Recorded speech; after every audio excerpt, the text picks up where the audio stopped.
Good morning, everybody. Thank you for joining me and Gil today. I hope everybody's keeping safe. So today we have a special segment because we want to talk about employee experience. And to start the conversation, obviously, Gail's gonna lead this. That's his expertise. But I want to start with plotting Costco. The best example of employee experience I've seen yesterday at Costco. I went to Costco to do groceries. The steps and measures they're taking to protect not only their employees, also to protect the public coming in. So if they've taken a lot of measures, if you've read my post and you know what I'm talking about, but I'm just going to go to one top area of what they're specifically, I loved what they're doing is the checkout cashiers. So they have tapes put in where you can't get 6 feet close to the cashier. Plus, they put in plastic shields in front of the cashier to protect the cashier. So when you do get to where you have to pay, you're not breathing on the cashier. So instead of wearing like masks, they've actually put these shields, and plus it's every other cashier that's open. So they've left the distance between each cashier as well. So I want to applaud them. I think this is an example that everyone, I think, in the retail, like grocery stores, should follow, where you've taken those steps not only just to protect the public, but the employees. And hats off to them for taking all these steps and that I saw firsthand yesterday and to protect their employees. And my heart goes out to all those employees right now that are working frontline, including the grocery store clerks, because I have anxiety going into the stores. I just can't imagine them every day going to work and not have it back of their mind that they can catch coronavirus or be a carrier of it and bring it home. So I definitely applaud Costco for leading by example and also to the steps they're taking to protect their employees. So Gil, this is your area of expertise, employee experience. What do you think companies can do this very moment? I think employee experience, if anybody thought that it wasn't important, I think right now it is so important. Absolutely. Absolutely. HR, people, employee experience, all of these areas have this tremendous opportunity to show their value, and they are having such an important impact on the organization. So why don't So, we first talk about what is employee experience? absolutely. Absolutely. So, employee experience is a newer paradigm when looking at the organization. One of my favorite books I read about 20 years ago on business was Images of Organization. And the author took the reader through different metaphors for organization, that of an organism, that of a machine. And one of the metaphors they used was that of a culture. Okay. For me, I, for many years, assessed organizations through multiple of these lenses, and I tried to understand the organization through these lenses. But then around 2017, I learned of this idea of employee experience, which really fascinated me. Because for that, it looks at the organization through the paradigm or through the metaphor of it's an experience. There was a great video I saw about 2.5 years ago of this gentleman explaining about how everything in life is user experience. Everything we're doing, everything the road we walk on, the chair we sit in, the Costco that we go to ends up being a user experience. And for me, the biggest user experience that any of us have is that of experience the organization as an employee. Mm-hmm. And ultimately, that experience drives the impact on human wellness, human behavior, and ultimately organizational outcomes because of the experience, whether it's intentionally or not intentionally designed. It will have impact on the way people live and ultimately the True. decisions and the actions that we make. Yeah, very true. So, employee experience, if there's one thing that people and organizations can start doing, is adding that frame into their thinking. One of the struggles I've seen with leadership in organizations over many years is the fact that they make decisions entirely from an organizational perspective, and they make decisions at people, not with people. Somebody within HR, somebody within the leadership decides this is the best direction for the organization to go. This is the way things should be. And ultimately, that's the way it goes. And there is a lot of research and a lot of anecdotal information as well, proving that when we include employees in certain decisions, the decisions end up being better. And so a great analogy I often like to use, because a lot of the employee experience movement has taken from the customer experience movement. And so one of the great examples in terms of customers is Amazon. So Amazon, Jeff Bezos said very famously, what is it? We start from the customer and move backwards. And so for an employee experience organization, they need to start with the employee and move backwards and understand that there are decisions the organization makes that impacts the employee. However, the thing about employee experience is that you can't just do it in a vacuum. It has to always be aligned to organizational goals, to organizational values. It can't just be everybody sit around, sing kumbaya, and make the employees happy at the expense of the company. It has to sit at the intersection of humans and business. And one of the things that, going back to Amazon, that I love what they do is that at every meeting they have an empty chair. And the empty chair represents the voice of the customer. For every decision that they make, they have to consider the impact on the customer and how the customer will perceive it. So organizations right now who struggle with understanding employee experience, because it is a newer idea and it does come across quite differently than a lot of other paradigms of organization. But just by starting to include that perspective, by just having that openness to listen to what the employee is thinking, you will find some amazing ideas from the front line.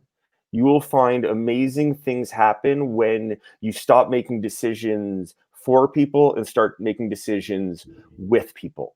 Mm-hmm. And one of the keys for that, to really make it successful, is this idea of professional empathy.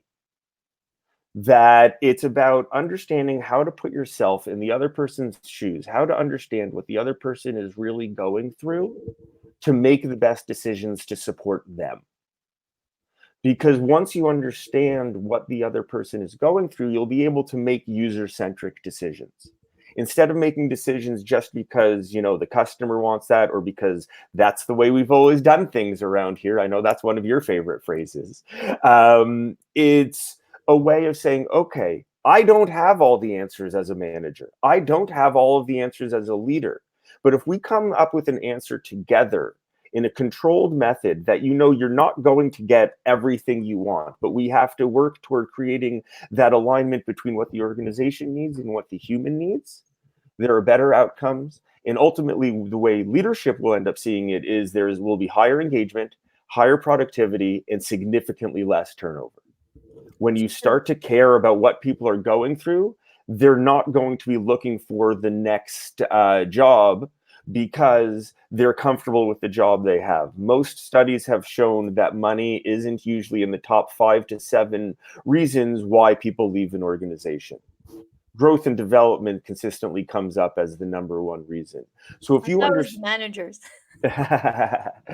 man, yes, I know they say people don't leave organizations, they leave managers, and absolutely that is it is a reason. But in terms of talking what was good about the next organization, I think it would be pretty tied. I think it's probably tied with both managers and then also training and development. Interesting, you said that it's a newer concept, the employee experience. I don't think it's a new concept. It's always been there, but I think there was never a term for it. And I agree with you that including your employees when you make decisions is the first step. So it's something I've been practicing since day one as an HR professional. Many organizations, I actually had a great HR manager as a mentor, and the organization I worked for, that was one of the things we always did. It was unionized. We always involved the union. We always involved employees, especially when we were doing a huge change, going from a regular manufacturing shop to lean manufacturing and Kaizen. Oh my God. That was a huge change for a company that's been in business for 150 years. Employees been there for 20 plus years. And yes, so the only reason we were successful in implementing that was we did tons of meetings before implementing with the employees to understand, here's what we want to do. What's your thoughts and everything? We answer their questions, any resistance. So when we actually did implement it, we didn't have as much resistance if we actually went right into doing it. And I have a question for you. I know Mhm. you have a lot of things to say today, but you can't develop employee experience overnight. No. But how quickly right now what is like maybe top three things companies can do right this moment to change things, just given we are in very crazy times. Okay, employees are probably panicking, everyone's panicking. I have anxiety just thinking of going on grocery stores. Okay, it's Yeah. like I would Yeah. literally, I only made it yesterday because my friend was with me. We still did the social, distancing. We were still 6 feet apart from one another when we were in the grocery store. But just the thought of going to the grocery store, I get anxiety. Being in the grocery store, the other day, 2 days ago when I went, I literally couldn't function. I forgot everything I need to buy. I could only think of two things. All I can think of is I need to get out. I just saw whatever two things in front of me, grabbed it, and I left. So Understandable. yeah, and this is just me. And all those frontline people, I don't know what goes through their minds. I do take the time to talk to them. Mhm. So what can a company do right this very instance, So and there, employee experience wise? in different areas of the organization, I would have different recommendations. So for a leadership team, the first thing I would do is start including that opinion in your decision making. Challenge each other when you're making decisions, because there are a lot of very difficult decisions that are being made right now. Yeah. Challenge each other to understand what is going to be the impact on employees. And if there is downsizing, understand there's a way to do it effectively, there's a way to do it respectfully, and there's a way to do it where you don't leave all of the survivors in trauma, because you don't want to, you have to understand that their experience is still going on. But there is a reality, there is a business reality out there. I'm not going to sit and say, everything's all peachy keen, and if businesses can make, if they make every decision about employees, then they'll keep everybody. They can't do that. No. And I Yeah. understand they can't do that. But by incorporating, okay, what's going to be the impact on our people? What's going to be the impact on productivity? What has been the impact on our people? And the first way to find that would then be my recommendation for managers, is really start to get that human interaction. And don't just have communication because how many calls have you made today? How's that project coming along? We need to maintain focus. That will fall very negatively to employees and very insensitively. The A thing, lot. the challenge right now is, I was speaking to an HR director in one of a big organization. Her inbox is every day filled with 300 plus emails, and it's all to do with COVID-19. The problem businesses are facing, small, large, it doesn't matter what size, facing right now is things are changing every day. So you can't actually plan. You have to actually do the planning as the government is releasing these changes, right? One day it's X, next it's like, no, no, no, all businesses are going to be on lockdown, but then you don't know which are going to be deemed essential. Yeah. And now then the list came out, it just seems like everyone's deemed essential. That's a whole different topic to talk about. But everyone seems to be deemed essential. And then you have like, then it's like, okay, how do we do layoffs? Then the government now has released a fund. I forgot what it's called, but it's COVID-19. Federal government has, I think you can get up to $2,000 a month if you've lost your job or if you've been laid off. And I know many businesses don't want to lay off, but they have no choice, including the person I was talking to. Uh, there are going to be laying off for 2 weeks, and then they don't know what's going to happen. I know some companies are even looking at office employees, even HR teams might be get laid off. So it's scary. And how do you do it correctly, I think would be the key here. Yeah. And how do you, it's about clarity and communication. It's about communicating what you're able to communicate, not taking all decisions behind closed doors and hiding things from everybody, expressing to people the reality. Because I mean, I saw on LinkedIn a person was saying that how their boss basically told them, the whole company, that they have 2 weeks of runway for the whole company. And that then inspired people because Wait, it what do you gave, mean by runway? by, in terms of cash, to be able, they could only pay their people because they were in such a dire strait. And instead of hiding that from the people, they were honest with them, and the people appreciated that. It's a hard thing, it's counterintuitive for a lot of leaders to do that, but the reality is we're all under such strange circumstances that if you were uncomfortable leaning into humanity before, now's the time to try it, because we're all more understanding, we're all a little Yeah. bit more human and empathetic with each other. You know, Yeah. when that kid or that dog walks on the screen, whereas a month ago that might have been perceived negatively, now it just means it's Thursday. It's not anything different. And so that, You know what?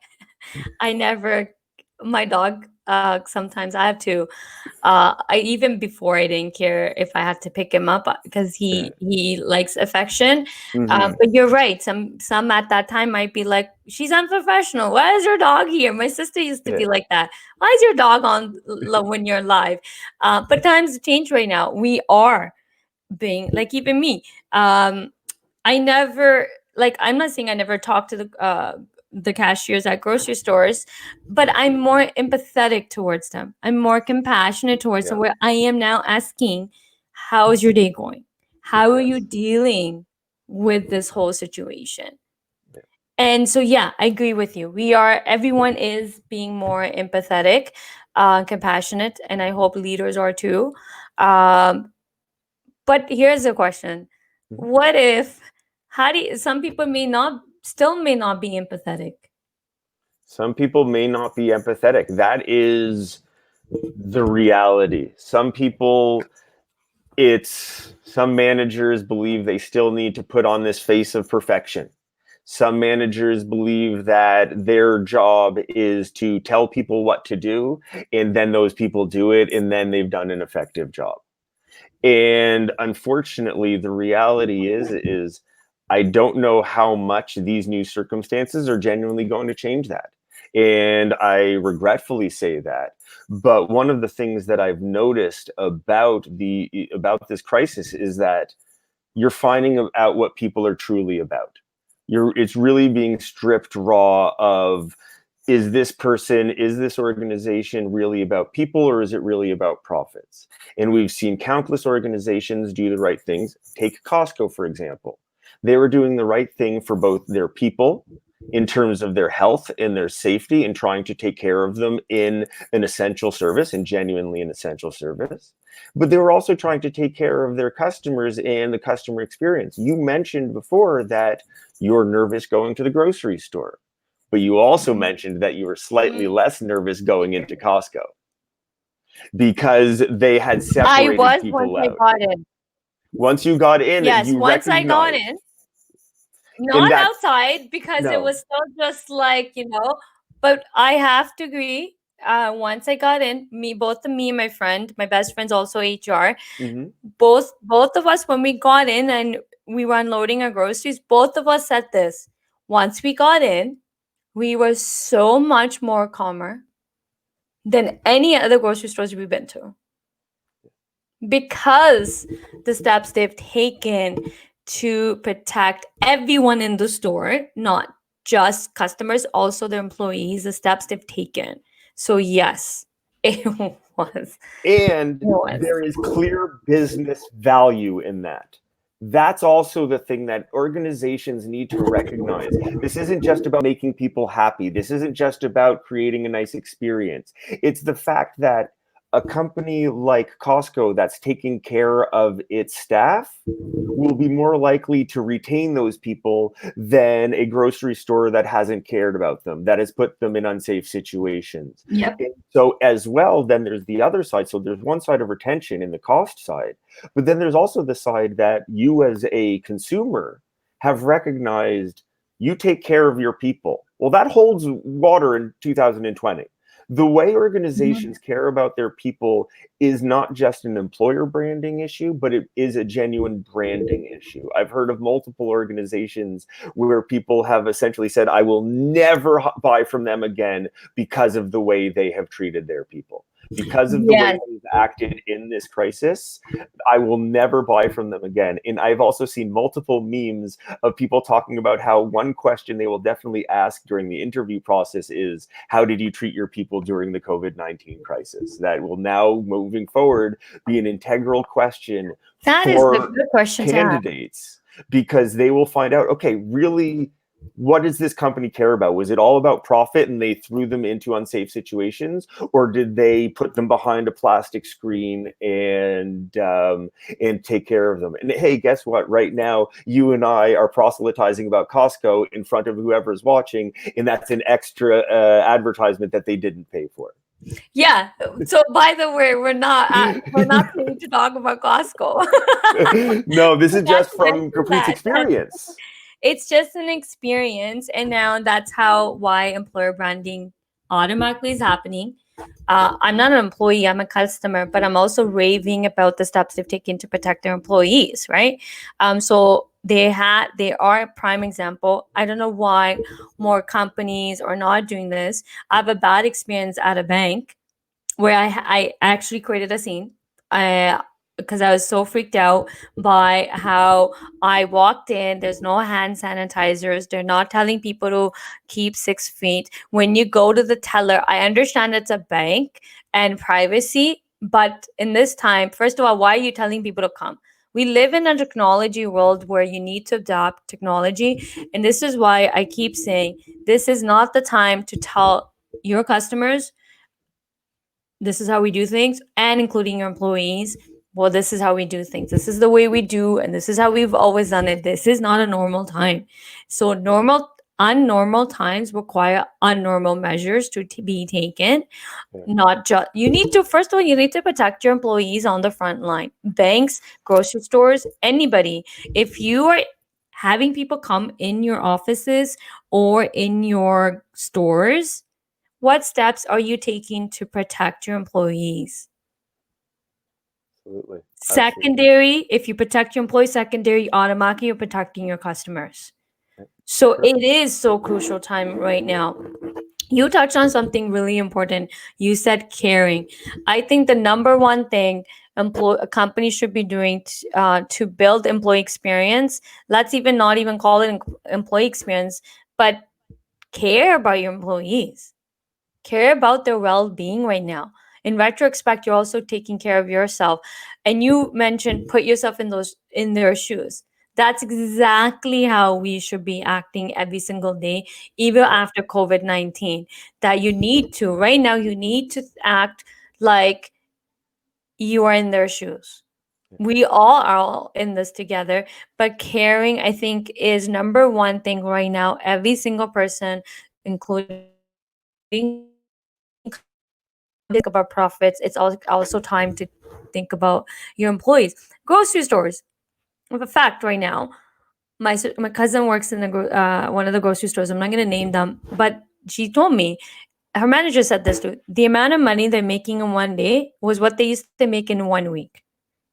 So if you are making a huge profit right now due to COVID-19, you have money to take those extra steps. So it's not even a cash flow issue. Absolutely. I want to circle back to one thing that you had mentioned very correctly earlier, was around employee experience and the idea that you're right, it's not completely new. There have been people who have been doing it for as long as experiences have existed. There have been leaders that have been doing it. There have been HR people that have been doing it. There have been managers that have been doing it with their own team, but not in a formalized and not in a consistent enough manner and not broad enough that it's impacted enough organizations. With the low levels of engagement out there, I believe a lot of it comes from the fact that leaders don't consider that. Too many leaders, not all leaders, but too many leaders don't consider that and make decisions entirely from the organizational lens. And the Yeah. ones who do it best do include the employee perspective. And I think you made a absolutely perfect point earlier that the change management around lean and around Kaizen and all of that was more effective because of your employee experience methodology, because you did it in a way, you didn't do it at them, you did it with them. You considered the way that it would impact them. You included them in the decision making. They had ownership and authorship of it at the end, and then they made it theirs, as opposed to the leadership and HR saying you act this way and then being expected to act that way. And so that you were right on there, that you created that change management by the way you were able to include them. So that was excellent. There's a question someone's asking, and I think it's an excellent question. So I'm going to read it. How can leaders use technology to enhance employee experience and customer experience during difficult times? Okay, Great question. that is a very, very difficult question. It also depends on scale, I'll be honest with you, because a larger organization would be able to rely on a more feature-rich technology package. The problem I always look at with technology is that the risk, and not all organizations do that, but the risk of letting the technology drive the decision making, as opposed to choosing the technology that fits your processes, your culture, your ultimate goals, and then serving from there. For me, the single biggest technology when it comes to employee experience right now for organizations that are uncomfortable with it is Zoom. I would start one-on-one talking with people about just what is going on. For organizations that are suddenly remote, there are going to be friction points that people wouldn't predict and wouldn't expect. Stay with people, talk with people, not talking at people, but talking with people. And so face-to-face Zoom communication, for me, that is the technology. It is not easily scalable right now, but to be honest with you, if you're coming from a place where EX is not within your normal way of doing things, it takes time. It is an evolution. You can't just suddenly say, all right, we're suddenly an employee experience organization. It doesn't work like that. Leadership needs to come around to it and understand the value and experience it for themselves if they weren't already there. And so that's why I wouldn't say, scrap everything. All of a sudden, it's all about employee experience, but take small steps, small iterations to try to demonstrate that you care to your people about them. It's just showing you care. That's it. That's all you need to do right now is show you care about everybody in your organization. I think the technology question is a great question. And I think right now is the time to adopt technology. It's more important than ever right now to leverage technology. It's not even about customers or employee experience, but just to stay on the topic, grocery stores right now can adopt technology. You don't need people to come in your store. You can have an online system. Some do, but some don't. But I think right now is the time. And I was talking about this with my friend yesterday too. Like Amazon does this with Whole Foods in the States. My sister was always online on Amazon, and next day is at her door. She doesn't even need to go to the grocery store. Why aren't we doing this right now? Why aren't we taking the steps to use technology to have these processes? Like, I'm not saying it can happen overnight, but maybe you can make it happen overnight if you're a large organization, a corporation. We should be limiting how many people come into those stores and grocery stores, because we are increasing our chances of getting it and spreading it every time we go to a grocery store. Grocery stores is an essential need. We need to eat, so we are going to go to the grocery store. So I don't understand.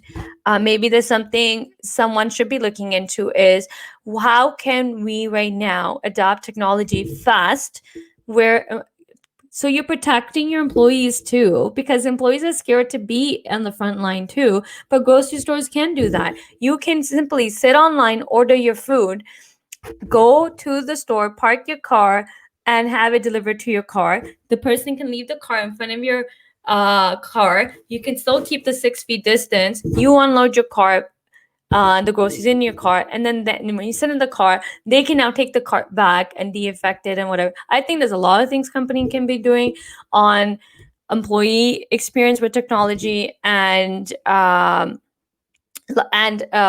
customer service. Like, I would love that.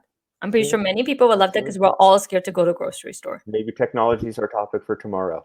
Yes. Unfortunately, I know you have to go. It's 11:30. Yes, thank you. Great topic. Thank you Thank so you. much for talking about employee experience. And yes, maybe we will talk about how companies can leverage technology to build not just employee experience, but probably even customer experience. So, guys, thank you for so much for tuning in. Gil, so much for being here every day with me at 11 a.m. minus yesterday. But we will see you guys all tomorrow with a new topic. Tune in 11 a.m. And we will see you guys tomorrow. Until then, keep safe, practice social distancing and meditation to help us all get through this difficult time. Thank Thanks you. all. Bye.